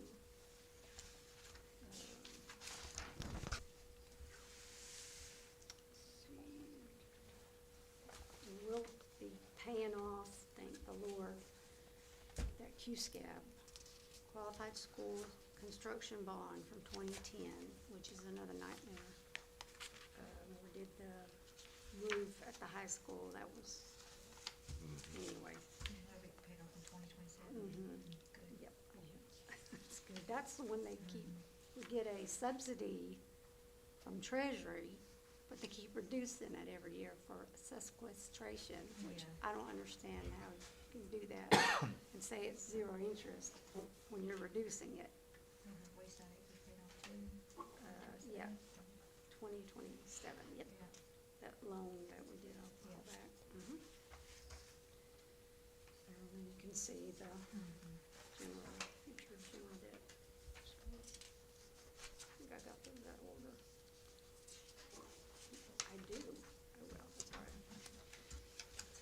I've got the pages that order. And then the last little tab, well, it's not the last one, but anyway, capital projects. That one's kind of been difficult, and the reason being is we have grants associated with our projects, most of it, except for the animal shelter. So trying to, and they have gone, these projects have gone between 3 years, for fiscal years. And it's been, like I said, a little difficult to figure out where we're at. I mean, we can, but that's why it kind of keeps moving and why I'm moving budgets. Moving, mainly it's moving stuff from one fiscal year to the other. Because you have your purchase orders, you have them issued, but it's like if I issued a purchase order in June 2025, that would be the last fiscal year. But it's not gonna be done after 27. I have to reissue it because it goes away. You can't carry over 2 years on a purchase order. So that's been kind of the difficulty and why you're seeing a lot of these amendments. I know that doesn't make any sense, but there it is. And I had asked, and Terry Hirschman knows, for nothing else to come out of capital projects until we finish what we have ongoing now. And then the roof, the only other thing is 707 building improvements is the roof at the Justice Center and the Tullahoma Library. I know that's not gonna all get done this year, so that's a split between 2 years. So when we get all that done, and then we can look at what our fund balance is, then we can, capital outlay committee can decide what to do with that balance. But we're gonna leave it at that, because I don't wanna run out of money, obviously. And then the other two, education capital projects. This is the money where we buy the school buses. I went ahead and put $700,000 in there too. Okay, it'll be Just cheaper than as a that. I'm just gonna- placeholder, just Yeah. to have it there budgeted, Okay. in case we need it. And then on the bottom half, that's the rural capital projects fund that I mentioned earlier, where we can do any project in the rural area and use this fund. It's specifically for one-time only items. Like we've bought extra equipment for the rural fire department from there. We've ran some grants through there that Rennie has ongoing right now. The oil facility's one. But that's what that's for. And you can see the fund balance estimated 2027 is almost 4.5 million. So that one has a healthy fund balance for any projects we need. I have a question, and Yeah. I admit that the question is out of ignorance, because It's not this is all new to me. It's all right. So with these needs that the school's presenting in terms of building schools and then improving existing schools, where does that go in here? Where does that proposal fit into the scheme of this? Okay, the only thing, we can't give the schools money to put in the general purpose school fund, which was the first fund April was talking about. Right. You can't, without giving it to the other two schools. Okay, but we can buy equipment out of our rural sales tax money. And, these one-time purchases like a school bus, we can do that. Right. Because we're not giving the money to the schools. If you did that, then you have to ADA the money. So if they come in, like he's asking, if they come in and ask for, say, $60 million and we're able to come Okay. up, Would that have to be ADA? Yeah, where does that fit in the grand scheme of all Okay, this? that is done through rural debt service, under So your it can debt. just be done on the rural people only, Yes. so it wouldn't have to be ADA. If you could ever get all three school systems to agree, you could put it on the general debt service and then divide it equally because you have the power of the uniform tax rate, but I've never seen that happen. Okay. But that's where the money would come from. You would have to do rural debt service. And the only drawback on that, it's less, penny generates less money, which if you, I don't know if anybody has a budget book, you can see how it works on page 10, which has, And if this is something that's better done, a discussion that's better done. No, it's fine. Like for me coming into the office, just so I can learn this process better. no, it's fine. I mean, it's, I what don't wanna Tim said Take earlier. up everybody else's time. That was a no. learning curve. Yeah. Needs to be repeated. I mean, we have, like, you have your uniform tax rate, that's if you live in Tullahoma city limits, you're gonna pay that to the county. You're gonna pay Tullahoma taxes, and this comes into the county. And then Manchester City has an extra 5 cents, because the Manchester students go to our high school and the rural academy, the Red Raider Academy, ninth grade. So they pay an extra for debt. And then the rural property tax is what Tim was talking, Tim Morris. The rural debt service, it's, almost 9 cents. That goes into rural solid waste sanitation fund. And then you've got a special purpose tax, that is only for the industrial park, interstate park, which we own. That's for improvements to that, but that is not shared by anybody. But I you're don't welcome, think that's what you're asking. you're welcome to come by. though. I'm gonna have to come by, Okay. cause I don't wanna think- suck up everybody's time No. on stuff that I need to No, learn. you're and welcome to come by I'll and come by and you can show me. normally, You understand what she means when she says that other schools get? I know there's lots of sources of income for different schools depending on where the schools fall, whether they're outside the city limits and all, I understand all that part. Yeah. Like, my thing is, I wanna be able to look at the budget and go, okay, if the county schools are asking for a certain amount of money to build a new school, like, where does that come from? Who pays for it? Where does that fit in the grand scheme of all these numbers? So I wanna be able to wrap my brain around that, and that's gonna take a lot more time than what we have here. yeah, you So- just email me or call or whatever, and we'll set To a be able to time up. vote on that the way I should be able to vote, I need to understand it. Sure, So I'll Yeah. come by and we'll Okay. figure that out. yeah, yeah, cause it is kinda confusing. But it can be put just on the rural people if we borrow the Yes. money on the bond. That way Yes, it that's wouldn't go normally how across. it's been done Yeah, in the that way the past. rural people would pay for the rural schools only. Yeah. And that way, if you do it across the board general fund, then Coffee County's gonna get their money to build their schools, but Tullahoma and Manchester are gonna get a windfall. Everybody's gonna pay taxes. Right. No matter what, somebody's gonna pay the taxes, but those two school systems get extra money where to me, it ought to be that the rural people have to pay for the rural schools. That way there's not extra money flying around. Right.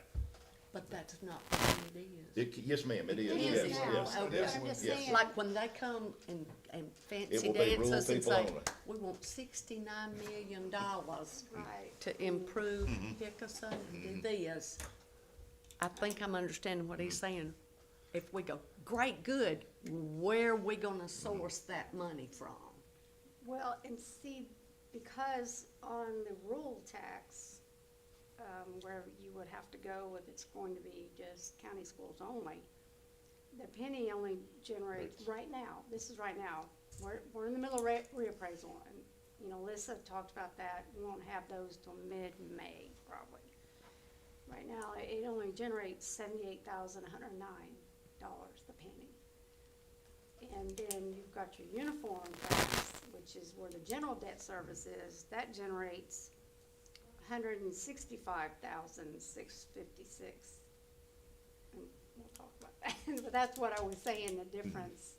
If you had all three schools that had Yes. needs, Then you could do spend- one big borrowing and, you know, everybody would pay for it, everybody, even the rural people. We'll talk. Okay, so, it's great to learn, cause it's crazy. Yeah, it's. 3 school because systems, of 3 Three budgets. school systems. Under that school system, you got federal budget, state budget, Ridiculous. Yeah. her eating budget, cafeteria budget. Her eating. Well, my brain's She got, calls it her her feeding. cafeteria budget, excuse me. feeding. Yes. But yeah, it can, Thank you. it's complicated, I know.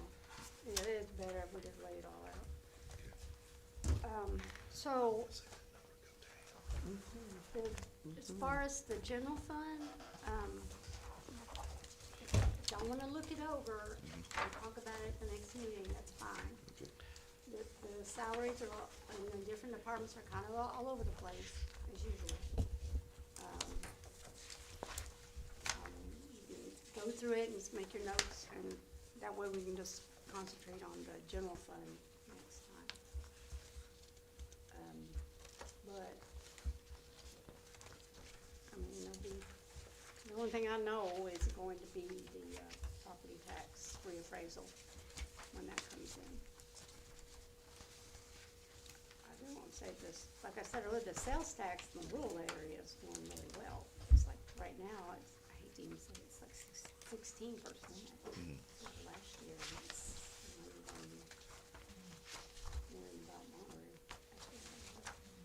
They didn't have it, but, I think if people understood that, if you go to Belk and see something, come home and order it online, and then we could, I'll or have to am I stop wrong you on right that? there. I'm not right on that? No, Okay. because I have to see it, Uh-huh. because there's lots of things you can order online, and you get it, and it's not even close to what it looks like. Oh, I Amazon know does that. I know that, but I Yeah, mean, but if we order we it, get- we get the real sales tax. If it's Right. ordered online, the people. I don't wanna be penalized if anybody sees me in Belk, okay? No, ma'am, no, it's just, just it's saying. just an education Certain thing is, Yeah, okay, a yes. tool. A gentleman finds a tool, a Yeah. craftsman tool, and he sees it, and I think it's at Lowe's now, okay? And there's a Lowe's in Tullahoma, so if you bought it in Tullahoma, Tullahoma would get their part of the sales tax and the county would. All right, say there's no Lowe's in Coffee County, and I order it online. Coffee County would get the sales tax, and then wherever it originated from would not get the sales tax. Okay. Because the purchase took place in the county. Or if you lived in Manchester City, now if you lived in Manchester City, they would get the sales tax. Right. And then the county would get their part of it. So it does help everybody. If you find, gentlemen or ladies, you find something that you like and you know exactly what it's gonna be, and you can order it. It's just aggravating when you order something. Oh, I understand. I'm just, it's It just a, is, it's- I do want, okay, so we're gonna look at the general fund and come back with that. and I do want to say on sales tax, which we didn't talk about this at our meeting. The first half always goes to the schools, no matter where it's at. Yes. That's gonna go to the 3 school systems, like your dollar, 50 cents of that dollar is immediately gonna go to the 3 school systems. And then the other is wherever that 50 cents was spent, you get it back. Was that for accurate, like 50%, 50 cents of every dollar goes into the schools? Yep. How much goes into law enforcement? Probably another Oh. 10 to 25%. More than that. Yeah. Law enforcement's a lot. Yeah, it's more than that. Yes, but if you can look at how, so I know how large the budget is. I did want to say, Roger, you had asked about the medical. Yes. I didn't bring extra spreadsheets for that. It's on the agenda.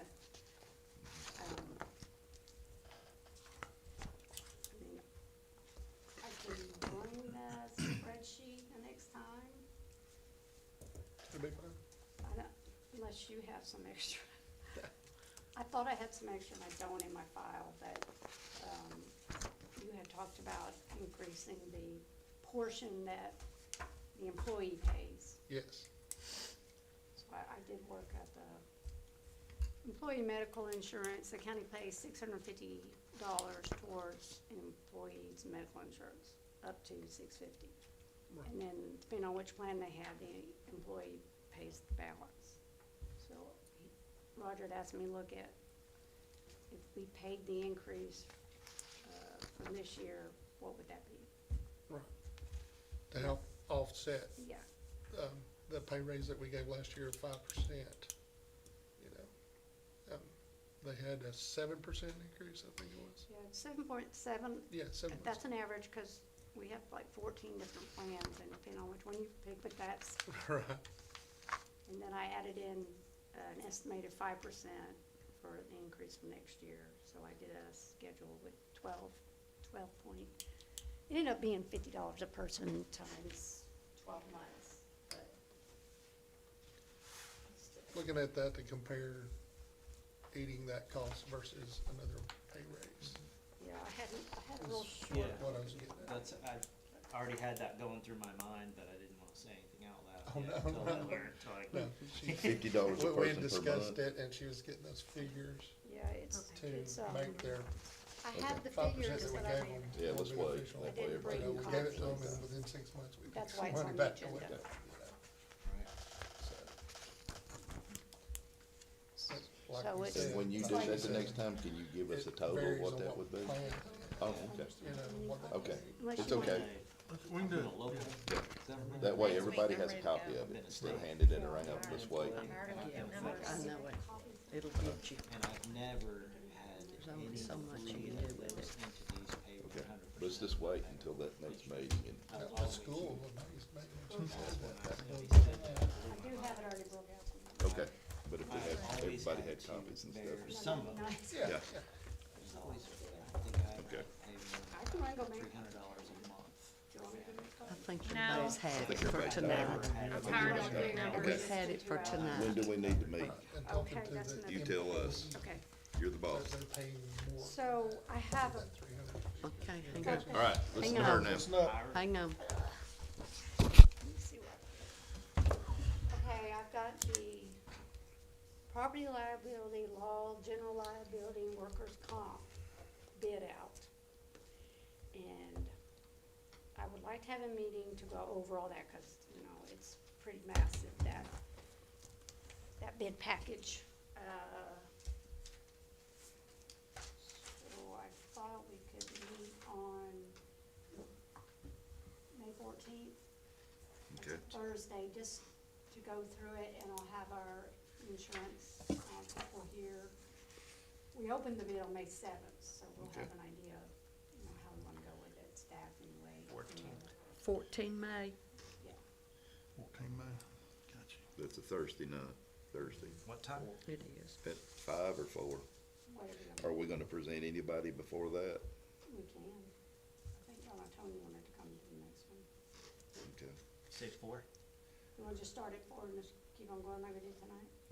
Okay. Or 4:30, I won't be able to get here till 4:30. I'm not gonna have the people to drive. I'll have to drive. But if, I'm good, cause I'll go back and listen tonight or tomorrow. So that's better for everybody for 4? Yeah. Sure. 4 o'clock on the 14th, we'll start, Okay. Okay. all right? And And then we have to get the sheriff and Mr. Marchesani. well, I haven't had anybody ask, Okay. unless they've asked you. No, but we gotta get them in here and, It's up to Is you. that all we like? Those, If you'd like to invite them, well, we can't get them all in that one night. Dawn will be there that night. Don will be there. well, How long does Chad take, an hour? Almost normally.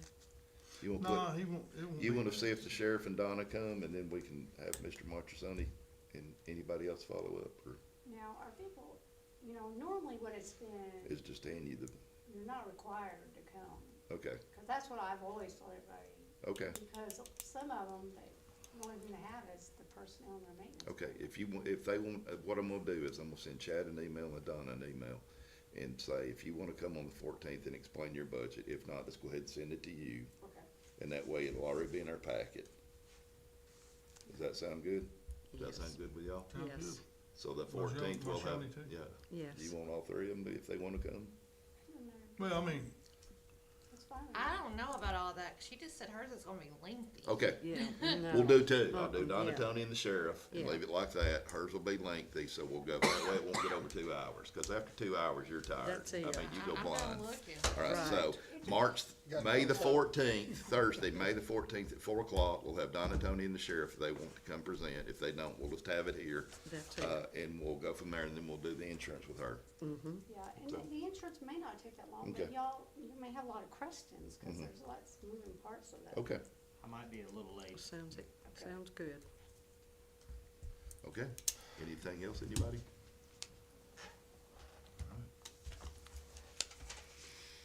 I guess we'll see you by the 14th then. Motion adjourned. Motion We're to gonna let adjourn. them know, Tim? Yes, yes, ma'am, I'll email. I'll Second. email both of them. Second. Okay, got a motion in a second. All those in favor by Aye. aye. Tina?